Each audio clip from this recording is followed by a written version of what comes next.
दिल्ली की सरकार किस प्रकार काम कर रही है, अरविंद केजरीवाल जी की सरकार के कामों का मुआयना controller and auditor general CAG उन्होंने किया है और वो रिपोर्ट आज पब्लिक हुई है, अखबारों में भी छपी है, मीडिया में भी विषय चल रहा है। और याद रखिए, जब मैं सीएजी का रिपोर्ट कहता हूं तो उन दिनों को याद करिए, 2012-13।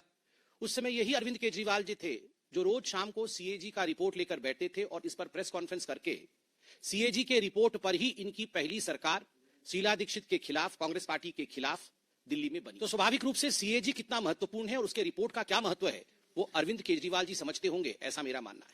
सबसे पहले तो अनेकों विषयों पर सीएजी ने फोकस किया है, मगर सबसे महत्वपूर्ण विषय शीश महल है, उनका खुद का घर है। जो लोग कहते थे कुछ नहीं लेंगे, सरकारी बंगला नहीं लेंगे, घर नहीं लेंगे, गाड़ी नहीं लेंगे, किस प्रकार से दोनों हाथों से उन्होंने बटोरा है, किस प्रकार से करप्शन किया है, उसका काला चिट्ठा सीएजी के रिपोर्ट में। अभी अरविंद केजरीवाल जी, उनका जो डेजिग्नेटेड घर है उसका एड्रेस है 6 फ्लैग स्टाफ रोड, आप सभी जानते हैं। अब ये फ्लैग स्टाफ रोड कोई आज का मकान नहीं है, जैसे यहाँ एमपीज के मकान होते हैं, सारे एमपी मिनिस्टर इत्यादि रहते हैं, ये पुराने जमाने के मकान में रिनोवेशन होता है, रिनोवेशन होने के बाद ये रहने लायक बनते हैं, एक स्वाभाविक प्रक्रिया होती है।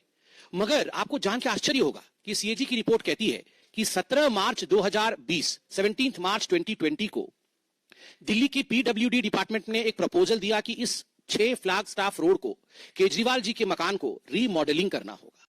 Swami Vivekanand Subharti University, one of the leading universities of North India.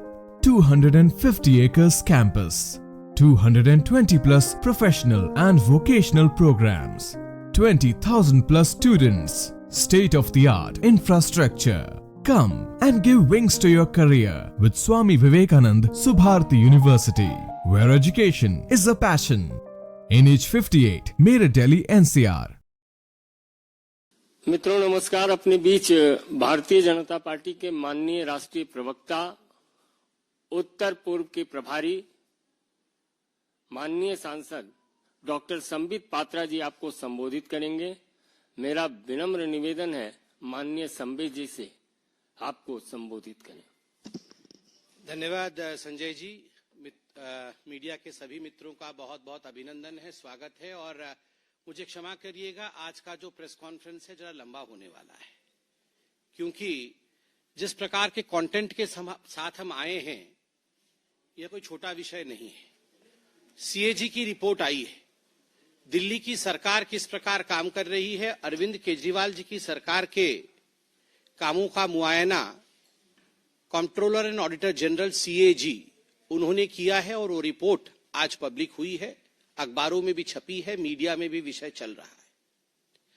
और याद रखिए, जब मैं सीएजी का रिपोर्ट कहता हूं तो उन दिनों को याद करिए, 2012-13। उस समय यही अरविंद केजरीवाल जी थे जो रोज शाम को सीएजी का रिपोर्ट लेकर बैठते थे और इस पर प्रेस कॉन्फ्रेंस करके सीएजी के रिपोर्ट पर ही इनकी पहली सरकार शीला दीक्षित के खिलाफ, कांग्रेस पार्टी के खिलाफ दिल्ली में बनी थी। तो स्वाभाविक रूप से सीएजी कितना महत्वपूर्ण है और उसके रिपोर्ट का क्या महत्व है वो अरविंद केजरीवाल जी समझते होंगे, ऐसा मेरा मानना है। सबसे पहले तो अनेकों विषयों पर सीएजी ने फोकस किया है, मगर सबसे महत्वपूर्ण विषय शीश महल है, उनका खुद का घर है। जो लोग कहते थे कुछ नहीं लेंगे, सरकारी बंगला नहीं लेंगे, घर नहीं लेंगे, गाड़ी नहीं लेंगे, किस प्रकार से दोनों हाथों से उन्होंने बटोरा है, किस प्रकार से करप्शन किया है, उसका काला चिट्ठा सीएजी के रिपोर्ट में आता है। अब ये अरविंद केजरीवाल जी, उनका जो डेजिग्नेटेड घर है उसका एड्रेस है 6 फ्लैग स्टाफ रोड, आप सभी जानते हैं। अब ये फ्लैग स्टाफ रोड कोई आज का मकान नहीं है, जैसे यहाँ एमपीज के मकान होते हैं, सारे एमपी मिनिस्टर इत्यादि रहते हैं, ये पुराने जमाने के मकान हैं। कभी कभी इनमें रिनोवेशन होता है, रिनोवेशन होने के बाद ये रहने लायक बनते हैं, एक स्वाभाविक प्रक्रिया होती है। मगर आपको जान के आश्चर्य होगा कि सीएजी की रिपोर्ट कहती है कि 17 मार्च 2020, 17 मार्च 2020 को दिल्ली की पीडब्ल्यूडी डिपार्टमेंट ने एक प्रपोजल दिया कि इस 6 फ्लैग स्टाफ रोड को, केजरीवाल जी के मकान को रीमॉडलिंग करना होगा। और ये रीमॉडलिंग कोई छोटा मोटा काम नहीं होगा, ये पूरा डेमोलिश करके, एक सिंगल स्टोरी बिल्डिंग थी ये, उसको पूरा डेमोलिश करना होगा और उसके ऊपर एक एडिशनल स्टोरी बिल्डिंग बना करके एक और मंजिल ऐड करना होगा और बड़े रूप से इस मकान को बनाना होगा। और ये प्रपोजल दिया 17 मार्च 2020 को पीडब्ल्यूडी डिपार्टमेंट ने, और एक दिन के अंदर ही इस प्रपोजल को मान लिया गया। विश्व में मुझे लगता है कहीं भी ऐसा नहीं हुआ होगा कि प्रपोजल आज दिया गया और आज ही मान लिया गया है, तुरंत मान लिया गया। अब मान लिया गया तो क्या हुआ, तो एस्टिमेशन होती है, कोई बिल्डिंग बनेगा, उसको तोड़ा जाएगा, नई बिल्डिंग बनेगी, तो एक एस्टिमेटेड कॉस्ट निकालना पड़ता है कि इतना खर्चा होगा।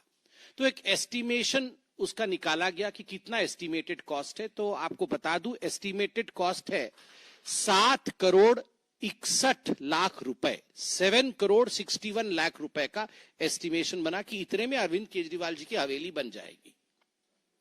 मगर बाद में टेंडर प्रोसेस होता है, एक तो एस्टिमेटेड कॉस्ट होता है, उसके बाद सरकार टेंडर निकालती है। तो टेंडर निकाला गया तो टेंडर का कॉस्ट 8 करोड़ 62 लाख रुपए का निकला। मतलब एस्टिमेटेड कॉस्ट 7 करोड़ का हुआ और जब टेंडर निकला तो वो 8 करोड़ 62 लाख का निकाला गया। उसी में ही पहले में ही घोटाला हो गया। एस्टिमेशन आपने किया और टेंडर निकाला 8 करोड़ 62 लाख रुपए का, मतलब 13.21% टेंडर कॉस्ट आपने ऊपर रखा, जो एस्टिमेट आपने खुद किया था। अब उसके बाद अप्रैल 2022 में ये काम कंप्लीट हुआ। जो काम 2020 में प्रपोज हुआ था वो 2 साल के बाद 2022 में कंप्लीट हुआ। मतलब जब कोरोना का प्रकोप चल रहा था उस समय सारे लोग व्यस्त होके दिल्ली सरकार में ये काम कर रहे थे कि कैसे ये शीश महल तैयार होगी। तो शीश महल तैयार हो गया। अब फाइनल पेमेंट कितना दिया गया, मैंने आपको कहा 7 करोड़ एस्टिमेशन, वो 62 लाख 61 लाख हम पॉइंट वाला छोड़ देते हैं, 7 करोड़ एस्टिमेशन, 8 करोड़ का टेंडर हुआ और उसके बाद जो पेमेंट दी गई 2022 में वो है 33 करोड़ 66 लाख 66 लाख 33 करोड़ 66 लाख 33 करोड़ 66 लाख रुपीस। कहां 7 लाख का एस्टिमेट, 7 करोड़ का एस्टिमेट और कहां 33 करोड़ दिया गया है। मतलब जो एस्टिमेटेड कॉस्ट 7 करोड़ का था उससे 342.31% अधिक पेमेंट किया गया और जो टेंडर्ड अमाउंट था 8 करोड़ का उससे 290.49% का ऊपर पेमेंट किया गया। आप सोचिए, इतना घोटाला तो हमने कहीं नहीं सुना होगा, वो भी एक हवेली के पीछे, अरविंद केजरीवाल जी के शीश महल के पीछे इस प्रकार का घोटाला। और क्या क्या इसमें घोटाला हुआ, सीएजी और क्या कहती है? सीएजी कहती है देखिए, कोई भी बिल्डिंग बनानी हो, कुछ भी आपको एक काम करना हो तो आजकल है एक टर्म कंसल्टेंट। वो कंसल्टेंट आता है और बोलता है हाँ यहाँ पर ऐसा होगा, यहाँ पर ये बनेगा, फलाना बनेगा, तो उसका एक कंसल्टेंसी फीस भी होती है। तो कंसल्टेंट कैसे चुने जाते हैं? सरकार में एक प्रक्रिया होती है, एडवर्टाइजमेंट होता है और केजरीवाल जी तो वो जो एक डबल एक्सेल शर्ट पहन के एक रेनॉल्ड का पेन लगा के एडवर्टाइजमेंट करने में नंबर 1 है, अपना एडवर्टाइजमेंट करने में नंबर 1 है, मगर कंसल्टेंट के लिए कि उनका शीश महल कौन बनाएगा उसका कंसल्टेंट के लिए एक भी एडवर्टाइजमेंट नहीं किया। कैसे हुआ फिर? स्पॉट कोटेशन, मतलब वहीं खड़े हो गए और कौन कौन बनाएगा जरा कंसल्टेंट कौन होगा, आओ। मतलब जैसे गेट पे ही खड़े थे वो कंसल्टेंट। पहले से 3 लोगों को बोल रखा था कि तुम तीनों आ जाना, हम तुमको दे देंगे। तो 3 कंसल्टेंट आ गए और 3 कंसल्टेंट में से सीएजी लिखती है without any specifications, without any basis of selection, consultant उसी दिन चुन लिए जाते हैं।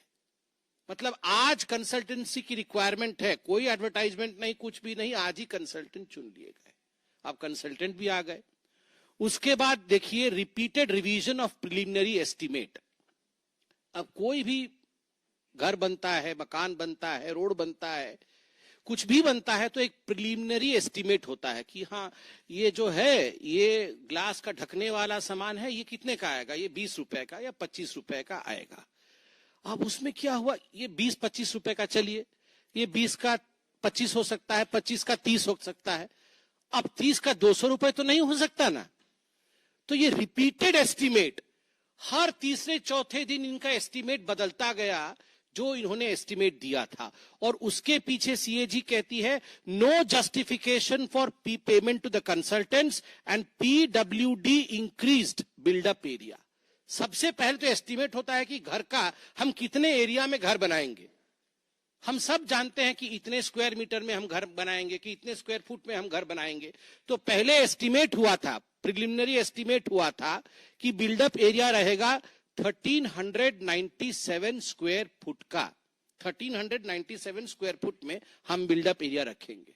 इसी के आधार पर सारा टेंडर इत्यादि हो गया, और रातों रात एक दिन बदल दिया उन्होंने बदल करके कर दिया कि 1905 स्क्वायर फीट, मतलब 36% बढ़ा दिया एस्टीमेट कि 1905 स्क्वायर फीट में, क्योंकि अब शहंशाह क्या रहेंगे 1300 स्क्वायर मीटर में, शहंशाह तो थोड़ा बड़ा होना चाहिए। तो उन्होंने कहा कि 1900 स्क्वायर फीट में केजरीवाल जी अब रहेंगे, और ये अपने आप ही कर दिया, कोई एडवर्टाइजमेंट नहीं, कुछ परमिशन नहीं, अपने आप ही 1905 स्क्वायर फीट कर दिया। उसके बाद इन्होंने जो एप्लीकेबल स्पेसिफिकेशंस होता है, हर चीज का एक स्पेसिफिकेशन होता है कि टूटी होगा तो इस प्रकार का होगा, उसके डोर नॉब्स होंगे तो इस प्रकार के होंगे, टोटो तो बाद में, टॉयलेट होगा तो इस प्रकार का होगा, इस सब की स्पेसिफिकेशन होती है। इस सब स्पेसिफिकेशन का इन्होंने अल्टरेशन किया, सबको बाद में बदला, बाद में पहले कुछ और लिखा, बाद में उसमें ऐड कर दिया और स्पेसिफिकेशन को बदल दिया, जिससे कि पीडब्ल्यूडी को अपने प्रिलिमिनरी एस्टीमेट को 4 बार बदलना पड़ा, 4 बार बदलना पड़ा। और एक जगह तो ऐसे हुआ, देखिए पेमेंट कैसे होता है, आपको ये खरीदना है तो पहले आप एस्टीमेट बनाएंगे, एस्टीमेट बनाने के बाद अप्रूवल आएगा कि हाँ हम ये खरीदेंगे, फिर आप जाके मार्केट में ये खरीद के लेके आएंगे, 25% का ये खरीद के आप लेके आए। मगर पहले मैं खरीद के ले आऊंगा 300 रुपए का, और पेमेंट बाद में होगी कि ठीक है 300 का खरीद दिया, दे दो। सीएजी यहां पर कहती है कि यहां पर एडमिनिस्ट्रेटिव अप्रूवल और एक्सपेंडिचर सैंक्शन कि आप खर्चा करिए, एडमिनिस्ट्रेटिव अप्रूवल है, ये 9.34 करोड़ रुपए का काम होने के 2 महीने बाद मिला। काम हो गया, जो चीज बाजार से खरीदना था, बल्कि नहीं खरीदना था, वो हायर क्वालिटी चीज खरीद के लगा दी गई केजरीवाल जी के टेस्ट के मुताबिक, और उसके 2 महीने के बाद एडमिनिस्ट्रेटिव अप्रूवल आया, हाँ ठीक खरीदा है आपने, और एक्सपेंडिचर आप कर सकते थे। अरे पहले एक्सपेंडिचर अप्रूवल होता है, पहले एडमिनिस्ट्रेटिव अप्रूवल होती है, उसके बाद वो खरीदी जाती है। मगर मनमानी तरीके से भ्रष्टाचार के रूप में यहां काम अरविंद केजरीवाल जी ने किया। अब सीएजी टेंडरिंग प्रोसेस के ऊपर क्वेश्चन उठाती है। Arbitrary short listing of the bidder, arbitrary, अपने मन मुताबिक बिडर का इन्होंने शॉर्ट लिस्टिंग किया। Not restoring to open tender, open tender process को दरकिनार किया, जिसके कारण गवर्नमेंट कॉम्पिटिटिव रेट से वंचित रही। अब कंपटीशन होगा तो मैं बोलूंगा मैं 10 करोड़ में बनाऊंगा, तो ये आके बोलेंगे नहीं मैं 7 करोड़ में बना दूंगा, तो आप आके बोलेंगे मैं 5 करोड़ में बना दूंगा, तो सरकार 5 करोड़ रुपए में जो बना देगा उसी काम को तो उसको देगी। मगर यहां पर कॉम्पिटिटिव बिडिंग हुआ ही नहीं, इन्होंने कॉम्पिटिटिव बिडिंग किए बगैर, ओपन टेंडर किए बगैर इन्होंने किसी को टेंडर दे दिया, जिसके कारण 25 करोड़ 80 लाख रुपए एक्स्ट्रा पेमेंट करने पड़े। 25 करोड़ 80 लाख रुपए, ये सीएजी कह रही है। आप सोच के देखिए, out of total agreement items the quantities amounting to 4.3 crore were executed in excess. बहुत सारे आइटम इन एक्सेस एग्जीक्यूट हुए। कहा गया था कि आपको ये खरीदना है, मगर आपने उससे अधिक रेट में खरीदा। जैसे ये आइटम्स में एनेक्सर में है, कौन कौन से आइटम है, कुछ उदाहरण देता हूं। फर्स्ट एग्रीमेंट किसके लिए हुआ था? एग्रीमेंट हुआ था फर्स्ट क्लास टीक और बर्मा टीक, ये लकड़ी लगेंगे। सोचिए, ये आम आदमी पार्टी वाले, फर्स्ट क्लास टीक और बर्मा टीक, और उसका सब्स्टिट्यूट हो गया सुपीरियर क्वालिटी बर्मा टीक, मतलब फर्स्ट क्लास के ऊपर और एक सुपीरियर क्वालिटी है। तो एक्स्ट्रा खर्चा कितना हुआ? 5,12,729 रुपीज एक्स्ट्रा खर्चा हो गया। अब डोर हैंडल, एग्रीमेंट किसका हुआ था? ब्रास लेवल हैंडल, ब्रास का लीवर हैंडल लगेगा। अब उसके बदले में इन्होंने ब्रास के बदले में स्टेनलेस स्टील हैंडल किया, जिसके कारण 5,40,000 करोड़ रुपए, 40,000 का एक्स्ट्रा खर्चा हुआ।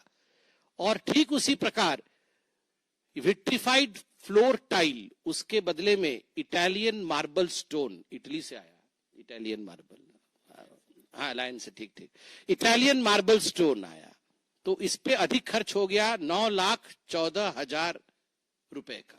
आप सोचिए।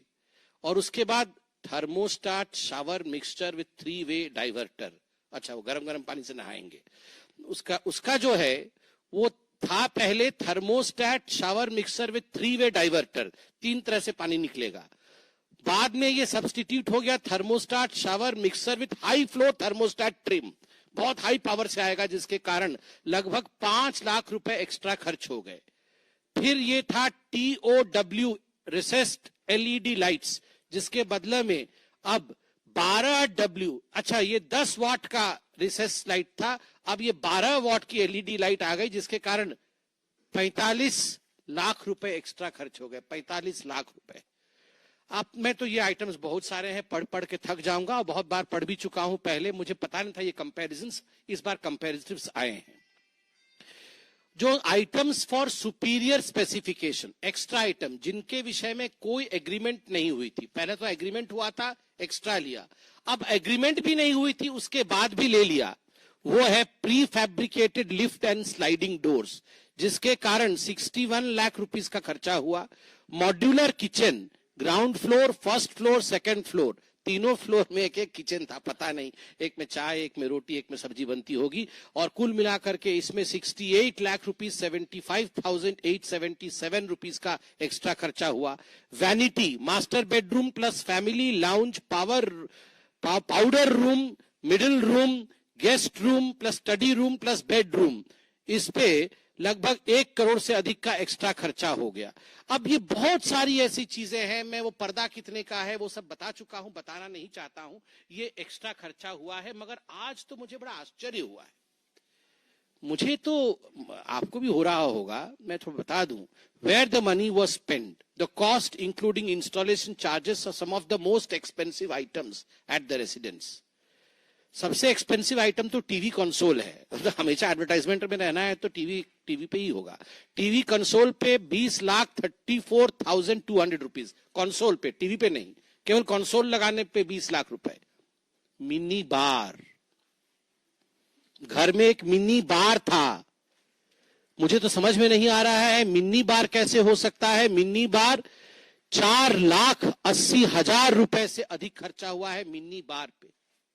अब स्वाभाविक है, एक्साइज घोटाला किया तो मिनी बार तो होगा ही, ये व्यक्तिगत विषय है, घर में कौन बार रखता है नहीं रखता है, इस पे मुझे कमेंट नहीं करना है, मगर मिनी बार सरकारी खर्चे पर, यह चिंता का विषय है।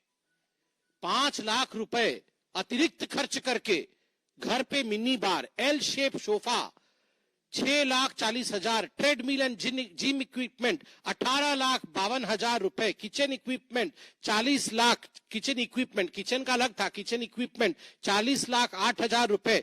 सिल्क कारपेट, बाप रे बाप, की तो क्वीन विक्टोरिया उस पर चलती थी, सिल्क कारपेट 16,27,690। ये सिल्क कारपेट क्या होता है? कारपेट तो हम देखे हैं, सिल्क कारपेट मतलब मैं समझ नहीं पा, हाँ सिल्क कारपेट, मतलब आप सोचिए, डबल एक्सेल का शर्ट कहां से लाते हैं पता नहीं, खुद ही सिल लेते हैं। और वो जो पेन जो लगाते हैं, चप्पल, ये सब करके वो सिल्क कारपेट पे चल के मिनी बार रखे हुए हैं। मतलब ऐसा हमने व्यक्ति पूरे ब्रह्मांड में नहीं देखा होगा, कहीं भी नहीं, ना भूतो न भविष्यति। आप सोच के देखिए जरा, ऑस्कर भी छोटा पड़ जाएगा। Kitchen equipment, silk carpet, round dining table ऐसा वैसा नहीं, राउंड डाइनिंग टेबल 4,80,000 रुपए। अपहोल्स्टर्ड बेड, ये क्या होता है? 4 लाख रुपए का है, जो भी है वो अपहोल्स्टर्ड बेड, मतलब बहुत उसमें लगा होगा सुंदर सुंदर चीज। फॉक्स लेदर क्लैडिंग, ये पता नहीं कोई लेदर क्लैडिंग है, वो 6 लाख रुपए का है। मतलब आप बताइए क्या हो रहा है? ये सीएजी रिपोर्ट तो इतनी मोटी है, मैं पूरा पढ़ भी नहीं पाया हूं, मगर जो थोड़ा बहुत पढ़ा हूं मैं, उसी से मैं हैरान परेशान हूं। और इसके साथ साथ अरविंद केजरीवाल जी ने कहा कि देखिए, मैं जो हूं बहुत काम करता हूं, इसलिए मुझे कैंप ऑफिस चाहिए, मेरे घर के अंदर एक कैंप ऑफिस होना चाहिए और स्टाफ ब्लॉक होना चाहिए। तो कैंप ऑफिस और स्टैंप ब्लॉक के लिए करोड़ों रुपए सैंक्शन हुए। और आपको जान के आश्चर्य होगा कि बाद में करोड़ों रुपए सैंक्शन भी हो गए, स्टाफ ब्लॉक कंस्ट्रक्शन नहीं हुआ, इसका कोई मेंशन नहीं है। और कैंप ऑफिस बीच में ही रोक दिया गया। अक्टूबर 2023 को जब ये रिपोर्ट छपी, उस समय कैंप ऑफिस बना ही नहीं था, कंप्लीट नहीं हुआ था, मगर अरविंद केजरीवाल जी के ऑफिस ने लिख के दिया कि ये कंप्लीटेड है। रिपोर्ट में 100% कंप्लीट लिखा गया है, मगर बना नहीं था, पेंडिंग था। और इसमें जो पेमेंट किया गया है कॉन्ट्रैक्टर को, वो कंप्लीट नहीं होने के बावजूद, एग्रीमेंट हुई थी 19.87 करोड़ का कैंप ऑफिस के लिए, बिना कंप्लीट किए 19.22 करोड़ रुपए कॉन्ट्रैक्टर को दे दिया गया है। कंप्लीट नहीं हुआ कैंप ऑफिस, कॉन्ट्रैक्टर को लगभग पूरा पेमेंट दे दिया गया। और service and electrical works were over estimated, camp office में over estimated by 1.41 crore at camp office और 86 लाख रुपए एट स्टाफ क्वार्टर, ये ओवर एस्टिमेट किया गया। और डाइवर्शन ऑफ फंड किया गया। क्या डाइवर्शन ऑफ फंड किया गया? अरविंद केजरीवाल जी ने 2 करोड़ का सैनिटरी आइटम, फर्नीचर और जिम अपने घर में लगा लिया और लिख दिया कि ये 2 करोड़ रुपए, 1.87 करोड़ टू बी स्पेसिफिक, जो सीएजी ने लिखा है, ये 1.87 करोड़ रुपए कैंप ऑफिस में खर्च हुए हैं और स्टाफ ऑफिस में खर्च हुए हैं। और जिम और सैनिटरी आइटम, टोटो का जो हमने दिखाया था आपको रिमोट कंट्रोल, ये सब अरविंद केजरीवाल जी के घर में लग गए और लिखा कहीं और का। अरविंद केजरीवाल जी ने कहा मुझे 8 सर्वेंट क्वार्टर चाहिए, क्योंकि मैं बहुत काम करता हूं, तो कोई पैर दबाने वाला, कोई हाथ दबाने वाला, बाकी गला तो वो दबा देते हैं हम लोगों का, बाकी उनका पैर हाथ दबाने वाला कोई चाहिए, तो सर्वेंट क्वार्टर 8 चाहिए। तो 8 सर्वेंट क्वार्टर के लिए उन्होंने 33 शामनाथ मार्ग में अलॉटमेंट करवाया, मगर इस सारे का खर्चा 6 फ्लैग स्टाफ मार्क अपने घर में लगवाया। अलॉटमेंट पैसे का किसी और जगह के लिए हो रहा है, मगर पैसा जुड़ा हुआ है उनके घर के अंदर का, और इसका जो एक्स्ट्रा वर्क है, ये सब पैसा डाइवर्ट उन्होंने अपने घर में कराया 8 सर्वेंट क्वार्टर का। ठीक उसी प्रकार अंत में सीएजी कहती है कि डिविएशन इन एग्रीमेंट क्वांटिटीज, बहुत सारे ऐसे आइटम थे जिनमें डिविएशन होने के कारण लगभग 10 करोड़ रुपए एक्स्ट्रा पेमेंट करने पड़े हैं। ये सारा विषय आप जानते हैं, ये मोटा मोटी एक सीएजी का एनेक्सर है, मुझे लगता है आप सभी जानते होंगे, मगर उनके घर में जो बिल्डअप एरिया मैंने बताया 1905 स्क्वायर मीटर का था, जो कि लगभग 21,000 स्क्वायर फीट होता है। हम सब दिल्ली में रहते हैं तो हमको मालूम होना चाहिए, 21,000 स्क्वायर फीट बिल्डअप एरिया में केजरीवाल साहब रहते थे।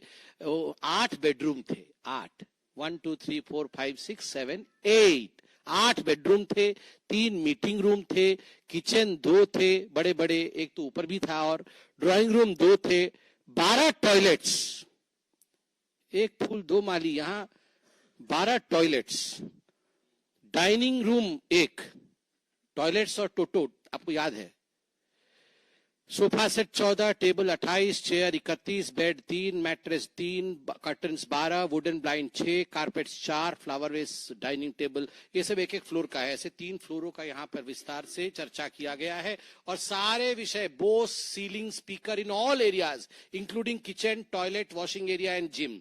मतलब बोस के सीलिंग, बोस के स्पीकर कितने महंगे होते हैं आपको पता है, टॉयलेट में भी बोस के स्पीकर लगे हुए थे, मतलब कहीं भी छूट ना जाए, म्यूजिक चलता रहे, इसलिए हर जगह लगा हुआ था। लार्ज शैंडलियर, मतलब ये जो बड़े बड़े झूमर होते हैं, वो 12 थे। 12 में पूरा नहीं पढ़ रहा हूं, एक आध मैंने अंडरलाइन किया हुआ, ऐसे बहुत सारे हैं, आप सभी जानते हैं। अब केवल इतना ही नहीं कहा है, मैं अभी आपको खुलासा करूंगा सीएजी ने और क्या कहा है। ये एडवर्टाइजमेंट बाबा के लिए, ये अरविंद केजरीवाल का नाम एडवर्टाइजमेंट बाबा है आज से।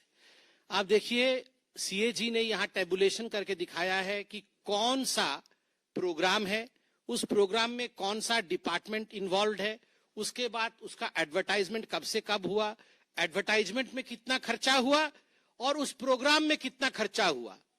मैं आपको पढ़ के 3 प्रोग्राम का नाम सुनाता हूं। एक प्रोग्राम था इनका business blaster, entrepreneurship mindset curriculum program. ये एजुकेशन डिपार्टमेंट का था, बच्चों का बिजनेस ब्लास्टर, इनके मन को कैसे परिवर्तित कर दे ताकि इनका मन एकदम एंटरप्रेन्योरियल हो जाए, ये बिजनेस करने लगे और बहुत डेवलप कर जाएंगे। तो इसके कारण इन्होंने खर्चा किया 54 करोड़ रुपया, 54 करोड़ रुपए इन्होंने खर्च किए ब्रेन डेवलपमेंट होगा और बिजनेस ब्लास्टर के लिए। और एडवर्टाइजमेंट कितने का किया, 80 करोड़ रुपए का एडवर्टाइजमेंट किया। 54 करोड़ रुपया प्रोग्राम में खर्चा और एडवर्टाइजमेंट 80 करोड़ का। तो सीईओ जी ने कहा है expenditure on advertisement campaign was 1.5 times the expenditure on education department that it incurred on distribution of the seed money. No information on the final outcome of the program, that is business ideas selected for developing business models. No outcome. मगर 80 करोड़ खर्च कर दिए। दूसरा programme देश के mentor, बच्चे देश के मेंटर बनेंगे, तो एजुकेशन डिपार्टमेंट का है। 9 अक्टूबर 2021 से 26 अक्टूबर 2021 तक इन्होंने एडवर्टाइजमेंट किया। प्रोग्राम में कितना खर्चा हुआ, देश के मेंटर में सरकार ने कितना लगाया, अरविंद केजरीवाल जी ने 1.90 करोड़, लगभग 1 करोड़ 90 लाख रुपए लगाए। और एडवर्टाइजमेंट में कितना खर्चा हुआ, 27.90 करोड़। 1 करोड़ का प्रोग्राम, 28 करोड़ का एडवर्टाइजमेंट। सीएजी कहती है expenditure on advertisement campaign was more than 13 times the expenditure on education department, 13 गुना अधिक है। और तीसरा प्रोग्राम है, ये तो बहुत फेमस प्रोग्राम है जिसके बारे में अरविंद केजरीवाल कैसा कैसा भाषण देते थे। क्रॉप रेसिड्यू, पराली मैनेजमेंट, बोलते थे ना एकदम पराली का मैं ऐसा ब्रिक बनाऊंगा और मैं एक बार आ जाऊंगा तो कहीं पराली नहीं जलेगी, सब एकदम बढ़िया हो जाएगा, चंगा हो जाएगा। तो क्रॉप रेसिड्यू पराली मैनेजमेंट ये डेवलपमेंट डिपार्टमेंट के अंडर में आता था। 2020 से 22 तक इन्होंने एडवर्टाइजमेंट दिया। कुल मिलाकर के इस प्रोग्राम में खर्चा किया केजरीवाल जी ने 77 लाख रुपया, 77 लाख रुपया खर्च किया। और एडवर्टाइजमेंट कितने का किया, 24 करोड़ रुपए का एडवर्टाइजमेंट। 24 करोड़ रुपया का, और प्रोग्राम का वैल्यू है 77 lakh, 77 lakh. Expenditure on advertisement campaign was 31 times the expenditure of 77 lakh on development department incurred during 2020 to 2022 on procurement and spray of biodecomposer and allied materials. ये सीएजी कहती है। इस प्रकार बहुत सारे प्रोग्राम हैं, मैं इस डिटेल्स में नहीं जा रहा हूं, जिसमें केवल एडवर्टाइजमेंट के लिए अरविंद केजरीवाल जी ने 31 गुना, 13 गुना, 10 गुना अधिक खर्च किया कार्यक्रमों से। अपने मकान पे खर्च और अपने दुकान को बचाने के लिए खर्च, जनता के लिए कोई खर्च नहीं। यही अरविंद केजरीवाल जी की पार्टी की हकीकत है। दिल्ली की जनता देख रही है, सुन रही है, इसका जवाब दिल्ली की जनता चुनावों में जरूर देगी। धन्यवाद। कोई प्रश्न हो तो सादर आमंत्रित है।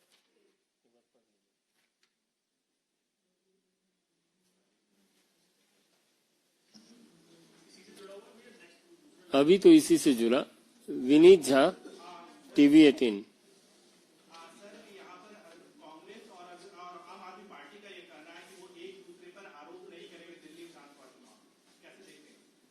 वो कुछ भी करते रहे, हमारा तो अपना काम गिनाना है। और दोनों ही देखिए, चोर चोर तो मौसेरे भाई हैं, वो क्या आरोप गिनाएंगे।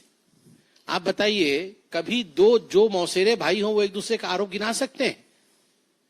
ये जो अरविंद केजरीवाल 13 लोगों का लिस्ट लेके घूमते थे, उसमें सबसे नंबर 1 पे उन्होंने मनमोहन सिंह जी को रखा हुआ था कि सबसे करप्ट मनमोहन सिंह जी के नीचे सोनिया गांधी, 3rd नंबर पे लालू प्रसाद यादव, 4th नंबर पे आप याद करिए इन्हीं के नेता थे कांग्रेस पार्टी के। तो अब ये क्या आरोप खेलेंगे? तो चोर चोर मौसेरे भाई कभी एक दूसरे पे आरोप नहीं करते हैं। You scratch my back, I will scratch your back and together we will loot the public. This is the sentiment of Aam Aadmi Party and Congress. Neeraj Pandey.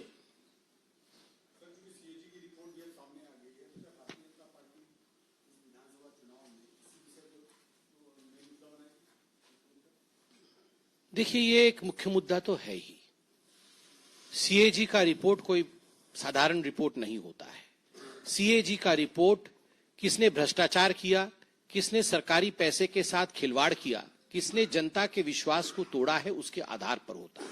और सबसे बड़ा विषय है कि ये वो लोग हैं जो सीएजी के रिपोर्ट के आधार पर जो सरकार पे आए थे, जिन्होंने इसी प्रकार के रिपोर्ट को कोट करके इन्होंने अपना सरकार बनाया था। आज सीएजी की रिपोर्ट किस प्रकार से अरविंद केजरीवाल वह व्यक्ति है जो एक टूटे वैगनार में आते थे, जिनके सारे लोग ऑटो रिक्शा में आके कहते थे कि हमारे पास कुछ नहीं है, हम केवल देश के लिए काम करने के लिए मंत्री बन रहे हैं, और इस प्रकार का शीश महल बनाया, उसमें घोटाला किया, एक्साइज घोटाला किया, जेल में गए। तो स्वाभाविक रूप से यह एक मुख्य मुद्दा है और दिल्ली की जनता है भाई, ये सब समझती है, सब जानती है। अब देखिएगा, शीश महल के बाहर भीड़ लग रही है, जनता जा जाके बाहर से देखने की कोशिश कर रही है कि आखिरकार शहंशाह रहते कहां थे। कमलेश सिंह।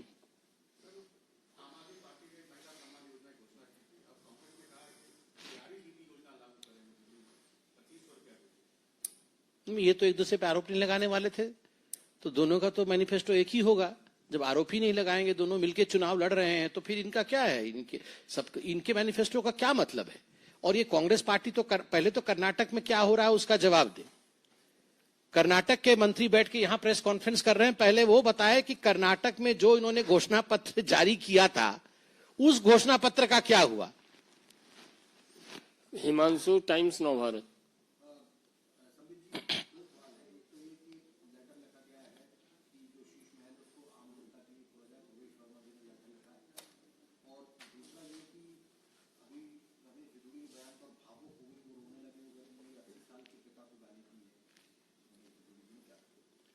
देखिए, पहली बात तो है, जहां तक शीश महल को जनता के लिए खोलने का विषय है, जनता है, जनार्दन है।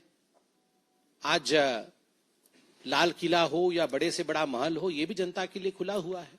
लोग जाके देखते हैं कि किस प्रकार महलें बनती थी, राजा रजवाड़े कैसे रहते थे, देखते हैं, लोगों का आग्रह रहता है। स्वाभाविक है, कॉन्टेम्पररी इंडिया में, मॉडर्न भारतवर्ष में किसी चीफ मिनिस्टर ने अगर ऐसा घर बनाया है तो उनका नाम अरविंद केजरीवाल है, जिसमें लोग कहते हैं कि 12 टॉयलेट उखाड़ के ले गए हैं, वो अपने साथ ले गए हैं। उसमें नाना प्रकार के बटन की फैसिलिटी थी, वो रिमोट कंट्रोल से मैनेज होता था। 12 शैंडलियर झूल रहे हैं, सिल्क के कारपेट पड़े हुए हैं, और वो जो फ्रिज है, उसके फ्रिज का नाम भी मैं नहीं पढ़ सकता हूं। जितना बड़ा फ्रिज होता है हमारे घरों में, उससे बड़ा उसका नाम है। उसमें टीवी है, उसमें इंस्टाग्राम है, उसमें फेसबुक है, उसमें सोशल मीडिया है।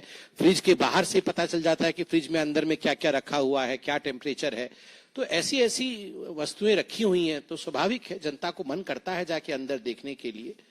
तो प्रवेश जी ने एक आग्रह किया है। आनंद, एक मिनट, एक एक कर।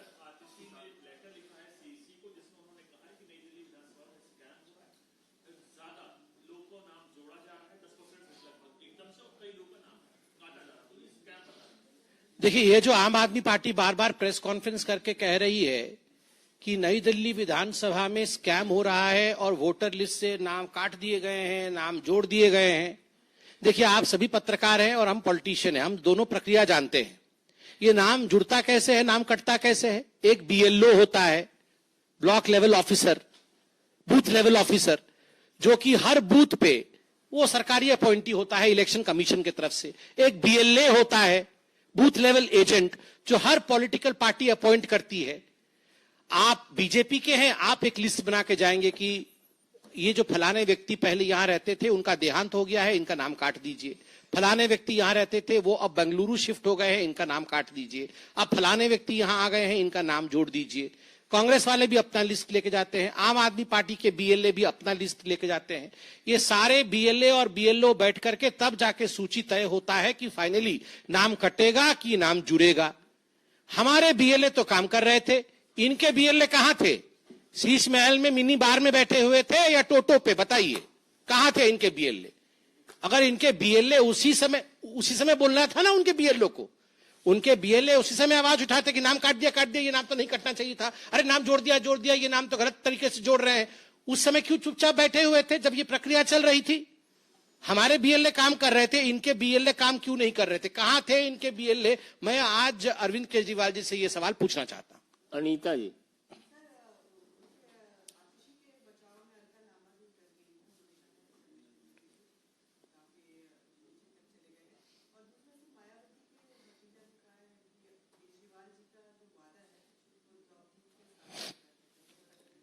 देखिए, बड़ा स्पष्ट मैं यहां कर दूं और बता दूं कि हम मुद्दों के आधार पर चुनाव लड़ रहे हैं और मुद्दों की यहां कमी नहीं है। भ्रष्टाचार के दस्तावेज, ये अरविंद केजरीवाल के भ्रष्टाचार के दस्तावेज हैं जो सीएजी ने प्रस्तुत किए हैं। इसके आधार पर भारतीय जनता पार्टी और अपने परफॉर्मेंस के आधार पर भारतीय जनता पार्टी चुनाव के मैदान पर उतरी और कोई भी पॉलिटिकल नेता हो, हमारे विपक्ष के भी पॉलिटिकल नेता हो और हमारे भी पॉलिटिकल नेता हो, सबके माता पिता को प्रणाम है। वो चुनावी मैदान में नहीं है। भारतीय जनता पार्टी उनसे चुनाव नहीं लड़ रही है और हम सबका सम्मान करते हैं। बहुत बहुत धन्यवाद।